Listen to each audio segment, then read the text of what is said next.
What is up, everyone?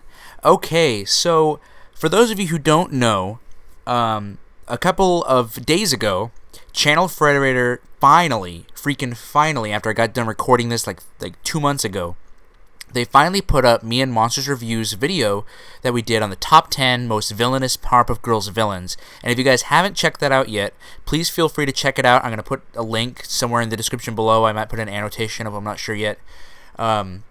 But we worked really hard on that video. We did hours of research.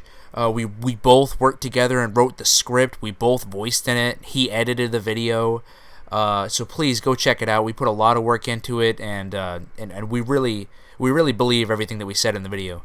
But this video I wanted to make because there's a lot of comments in that video, in the comment section of that video on ChannelFrederator's channel, where we're just me and him are just reading them. We're just kind of scratching our heads.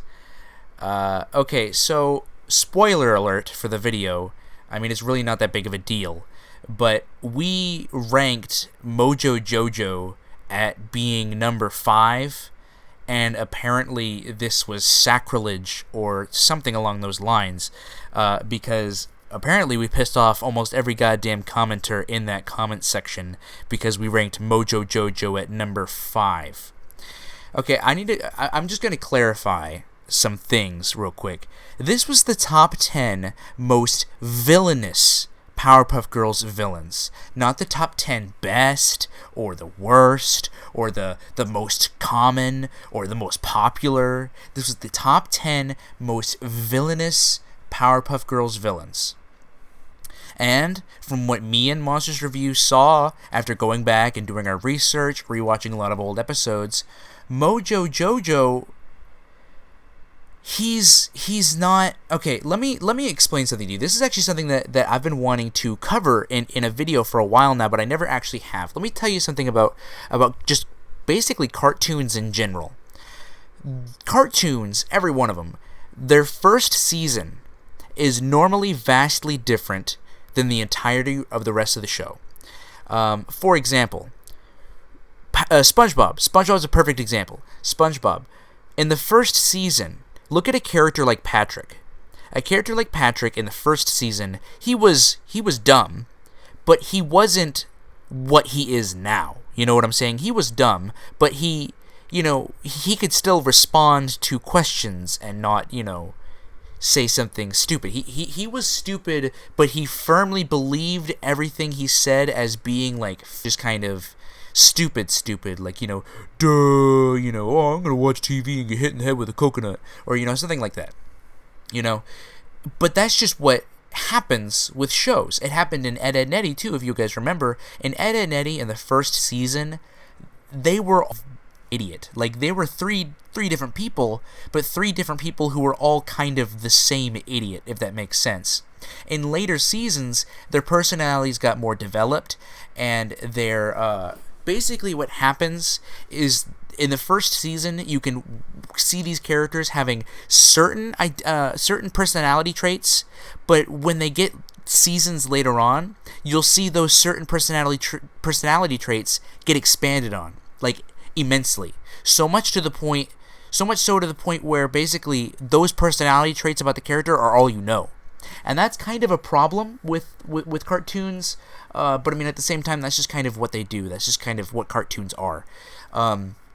Because, like, again, Patrick, as an example, he started out, he was always an idiot, but he was never the idiot that he is now. And it's because after doing that many seasons, it was so much easier to do that much of a character, and it also made him more identifiable.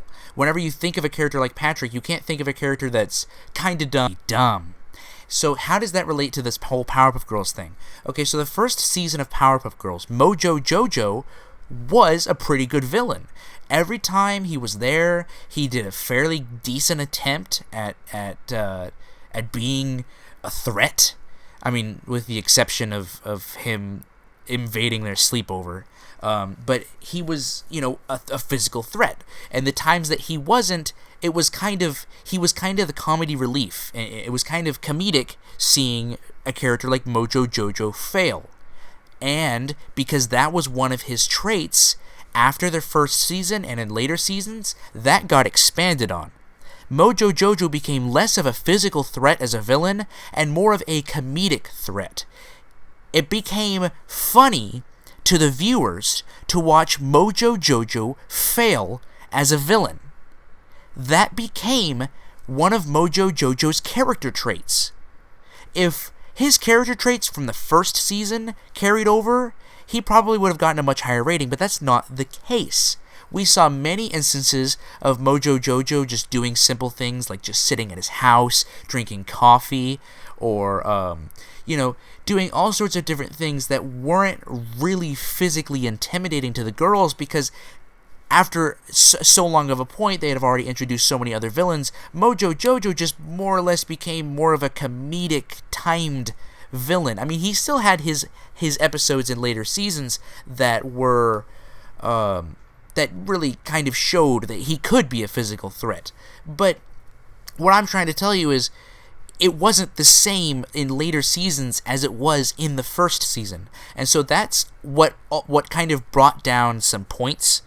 And to be honest with you, in our original list, when we were first listing these things off, we actually listed Mojo Jojo at number 10. We listed him at number 10 because honestly, at the time when we were first just thinking about it, this was before rewatching any episodes. We were just thinking about lists and getting a list started before we watched any episodes. We had him at number 10 because we didn't think that he had done anything. Like, I mean, with the exception of the theatrical movie and the first season, I don't really remember Mojo Jojo doing anything physically endangering to the Powerpuff Girls, and being nothing but an entirely comedic villain. And after rewatching a lot of the later season episodes, I saw that he was a physical threat at times, but I mean, again, I was kind of correct in my thoughts of, yeah, he became more or less just kind of a comedic villain. Okay, and a lot of people were also commenting, like, someone commented, I can't believe they put Mojo Jojo at number 5. He's like the main Powerpuff Girls villain. That'd be like if they made a top 10 Batman villains and put the Joker at number 5. Okay, are you really making the comparison of the Joker versus Mojo Jojo? I don't care how good of a villain you think Mojo Jojo is. The Joker has done so much in terms of physical as well as mental distress to the main protagonist, which is Batman. He has kidnapped his sidekicks on numerous occasions. He's beaten them, killed them, mentally scarred Batman. Basically done so much as a villain. You can't sit here and compare that to Mojo Jojo. You can't sit here and compare and say that Mojo Jojo mentally scarred or killed or any one of Powerpuff Girls' friends. Okay? Mojo Jojo and the Joker are nowhere in the same league. And okay, Mojo Jojo, yes, he's one of the main, he is the main Powerpuff Girls villain. That doesn't guarantee him the number 1 spot or the top 3 or anything like that. That doesn't guarantee him that spot. Let me give you a perfect example. Let's just say, for example, I was to make a top 10 Dragon Ball villains list. And because of this logic of, he was their main villain, so I should put him at number 1. Okay, so I'm going to do a top 10 Dragon Ball villains list, and beating out Frieza, beating out Cell, beating out Boo, beating out Beerus, at number 1, I'm going to have Emperor Pilaf. How's that? Does that make sense? No, it shouldn't, because it's Emperor Pilaf, and Emperor Pilaf, as a villain, sucks. Emperor Pilaf's only point in being there is comedic relief. That is his only point in being there. He sucks. And in fact, he's actually very comparable to Mojo Jojo, because Mojo Jojo, he kind of sucks as a villain later on. In the beginning of the series, he's a pretty decent villain. But I mean, again, the creators gathered that watching a villain fail like immensely at being a villain is funny. So they decided to expand upon that and decide to make that part of Mojo Jojo's character. And that's fine. But again, for people to sit there and be like, oh, Mojo Jojo should have been #1 because he was their main villain. Again, that would be like if I were to make a top 10 Dragon Ball villains list and make Emperor Pilaf the #1 villain because technically he was in the most episodes out of any other villain and he was technically their main villain from the start. No, that's dumb because Emperor Pilaf sucks as a villain. And okay, here's probably one of the final things we're going to say in this video. A lot of people were also bashing us for putting Princess Morbucks above Mojo Jojo because Mojo Jojo was at 5. We put Princess Morbucks at 3. Let me explain why. Let me dial it back. Let me explain what a villain even is, because this was a villains list. Not only was this a villains list, but this was a top 10 most villainous villains list. Okay, so what is a villain? A villain, like a synonym to a villain is an antagonist. An antagonist is a villain. They're the same thing. Now, what is an antagonist? An antagonist is a character that antagonizes the protagonist.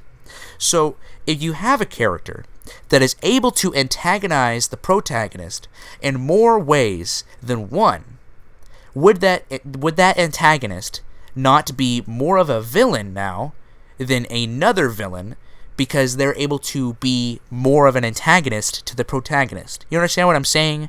Like, okay, Princess Morbucks, not only is she a supervillain, she's able to attack the Powerpuff Girls when they're the Powerpuff Girls. But they're able to attack the Powerpuff Girls when they're in school. Like, Princess Morbucks isn't just the supervillain where she is in her jetpack and in her yellow Powerpuff Girls copycat outfit. No, she's in her school outfit and she's just going to school and she bullies them in school where they can't do anything. She's an antagonist when she's not even really supposed to be. That gives you bonus points as a villain. When you're able to antagonize a protagonist in more ways and in more scenarios than one, that gives you bonus points than any other villain, because you know why? That gives you exclusivity. Exclusivity gives you something that is exclusive to you and only you, and Princess Morbucks as a villain is able to antagonize the protagonists in more than one area. Princess Morbucks is a great villain in my opinion. She's spoiled brat, kind of annoying, I get it. But she's still a great villain. It would be like, let me try to make a comparison. It would be like if Lex Luthor was able to be an antagonist to not only Superman, but let's just say Lex Luthor also got a job at Metropolis, his news report station, and he started bullying Clark Kent. Lex Luthor now gets bonus points as a villain because he's able to be an antagonist more than every other antagonist on the show because he's able to do it in more than one area. You see what I'm saying? That's why we put Princess Morbucks higher on the list, because she got that exclusivity. That is exclusive to her. She got to antagonize the heroes in more than one area. Honestly, I think that's it for this. I really just wanted to come out with, because honestly, it sucks when me and Monsters Review, clearly, as you can tell, I put a lot of thought into this. He put a lot of thought into this, and we really put a whole lot of work into this video. So we're gonna put it down below. I really hope you guys like it and enjoy it if you haven't seen it already. And I mean, if you want to see it again, hey man, hey, that's on you. But if you really want to check it out, please go ahead and check it out down below. And I really hope that the people who disagreed with us will watch this video and maybe understand my point of view and our point of view, because that was our point of view. I'm sorry Mojo Jojo wasn't #1 on our list, but again, it's just kind of the way cartoons go. It's just kind of the way cartoons are made. Now, really a comedic relief, you know what I'm saying? Anyways, comment down below, tell me what you guys think about this and the actual video itself. And anyways, guys, I'll talk to you guys later and catch you down the road.